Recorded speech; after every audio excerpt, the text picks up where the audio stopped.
नमस्कार दोस्तों, स्वागत है आपका आज फिर हमारे चैनल पे। मेरा नाम है वैभव और आज आप सोच रहे होंगे कि ये मैं इस वक्त टायर्स के साथ में क्या कर रहा हूँ। बहुत सारे लोगों को इस बारे में जानकारी होगी और बहुत सारे लोगों को हो सकता है इस बारे में जानकारी ना हो। सबसे पहले सबसे सिंपल चीज ये मैं कर क्या रहा हूँ, ये मैं टायर थ्रेड्स में से स्टोन्स को निकाल रहा हूँ। अब टायर थ्रेड्स होते क्या है? टायर थ्रेड होते हैं ये जो इमेज में आपको इस वक्त दिखाई दे रहा है, जो लाइन्स आपके टायर्स के बीच में जाती है वो होते हैं आपके टायर थ्रेड। अब होता क्या है, जब आप गाड़ी को सड़क पे चलाते हो तो उसमें जो छोटे छोटे स्टोन्स, ग्रेवल, रॉक्स जो होती हैं वो आपके टायर थ्रेड्स में स्टिक हो जाती हैं। अब स्टिक होने के बाद में क्या होता है कि धीरे धीरे कुछ रॉक तो अपने आप, जैसे टायर का मूवमेंट होता है उसके बाद में निकल जाती हैं, लेकिन कुछ रॉक्स जो हैं वो अपने आप से नहीं निकलती हैं और वो और ज्यादा डीप टायर में पेनिट्रेट करती जाती हैं। अब इसके क्या नुकसान है, क्या हमें इसको रेगुलरली निकालना चाहिए, नहीं निकालना चाहिए, इस पे कोई ज्यादा वीडियोस डिस्कशन अवेलेबल नहीं है, क्योंकि ज्यादातर वीडियोस उन टॉपिक्स की बनती हैं जो टॉपिक्स ज्यादा हॉटशॉट होते हैं और जिन टॉपिक्स पे ज्यादा व्यूज आते हैं, लेकिन इस तरीके के टॉपिक को कवर नहीं किया जाता क्योंकि इन्हें कोई देखना नहीं चाहता या फिर कोई जानकारी लेना नहीं चाहता। लेकिन ये एक बहुत इंपॉर्टेंट चीज है। अगर आप अपनी कार के लिए एक एंथुसियास्ट हैं, अगर आप चाहते हैं कि उसके टायर्स की जो लाइफ है वो ज्यादा रहे, अगर आप अपनी कार की केयर करना चाहते हैं तो इस वीडियो को एंड तक देखना और ये समझना कि ये क्यों जरूरी है हमें इनको रेगुलर बेसिस पे निकालना। अब क्या होता है, सबसे पहले आप ये बात समझ चुके होंगे कि ये टायर्स में कैसे स्टिक होते हैं। स्टिक होने के बाद में ये करते क्या है? सबसे पहली चीज जो ये करते हैं, अगर ये उछल के बाहर निकलेंगे, अगर ये पॉप आउट होकर बाहर निकलेंगे टायर के मूवमेंट से, तो सबसे पहली चीज जो ये अफेक्ट करेंगे वो होगा आपकी गाड़ी का पेंट। आपकी गाड़ी के पेंट को ये अफेक्ट करेंगे और हो सकता है कि आगे पीछे अगर कोई गाड़ी चल रही है और अगर कोई बड़ी रॉक है, अगर वो पॉप आउट होकर निकलती है तो वो किसी की विंडशील्ड तक तोड़ दे। ये हुआ है, ये मैंने इस पे डिस्कशंस और इस पे पोस्ट पढ़ी है कि ऐसा भी हो चुका है और फिर आपस में लोगों में बहसबाजी हुई इस बात को लेके कि किसी की विंडशील्ड का नुकसान हो गया। अब इससे आगे बढ़ते हैं, इससे आगे क्या नुकसान हो सकता है। ये टायर्स को एक कॉन्स्टेंट डैमेज प्रोवाइड करते हैं, क्योंकि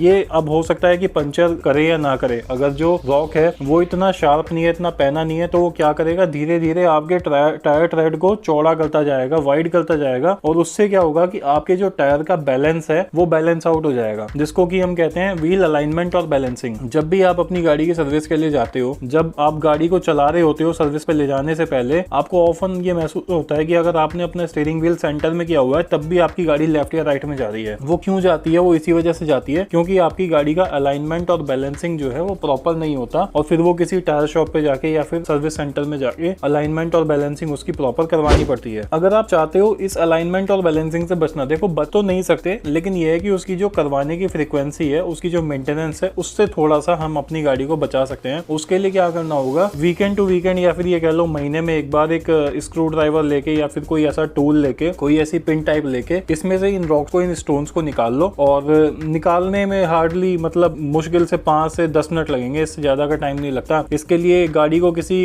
मतलब टायर शॉप पे जाके भी निकलवा सकते हैं, खुद से भी घर पे निकाल सकते हैं, ये बहुत ईजी होता है, इसमें ज्यादा टाइम नहीं लगता। इसका जो तीसरा सबसे बड़ा नुकसान है, इसके लिए आपको एक बात समझनी होगी कि इसकी जो ग्रिप होती है, जब आप गाड़ी चला रहे हो तो उससे जो ग्रिप आपके अगर टायर में स्टोन्स फंसे हुए हैं तो आपकी टायर की जो ग्रिप है वो कम बनेगी रोड पे। क्यों है ऐसा? इसलिए है क्योंकि मान के चलो कि आपके टायर के एंड में बहुत सारे रॉक फंसे हुए हैं, तो जब आपके टायर का कॉन्टैक्ट होगा रोड से तो आपके टायर के जो रबड़ पोर्शन है उसके कंपैरेटिवली आपके जो टायर में स्टोन्स फंसे हुए हैं उसका कॉन्टैक्ट ज्यादा होगा, क्योंकि वो थोड़े उभरे हुए होते हैं, वो थोड़ा बाहर को निकले हुए होते हैं। तो जब उनका कॉन्टैक्ट ज्यादा होगा तो आपकी गाड़ी स्किड कर जाएगी और आपका जो ब्रेक फंक्शनिंग सिस्टम है वो इतना अच्छे से काम नहीं करेगा, causing a lesser grip on road as compare to a rubber tyre. तो इससे क्या होता है कि आपकी जो गाड़ी है उसमें फ्रिक्शन कम रहता है, तो फ्रिक्शन कम रहता है, ट्रैक्शन कम रहता है, तो ट्रैक्शन कम होने की वजह से आपकी जो गाड़ी की ग्रिप है वो रोड पे इतनी अच्छी से नहीं बन पाएगी। इसके बाद अगर मैं बात करूं तो इनसे स्लो ब्रेकिंग भी हो जाएगी। स्लो ब्रेकिंग का मतलब है कि जब आप ब्रेक लगाओगे तो फ्रिक्शन कम होगा, तो अगर रबर टायर का कांटेक्ट ज्यादा होता है रोड से एज कम्पेयर टू अभी स्टोन्स वगैरह का काफी कांटेक्ट हो रहा है, तो उससे क्या होगा कि ब्रेकिंग में भी थोड़ी बहुत प्रॉब्लम आ सकती है। ये सारे फैक्टर्स हैं, मतलब इसके अलावा भी कुछ फैक्टर्स हो सकते हैं जो कि मतलब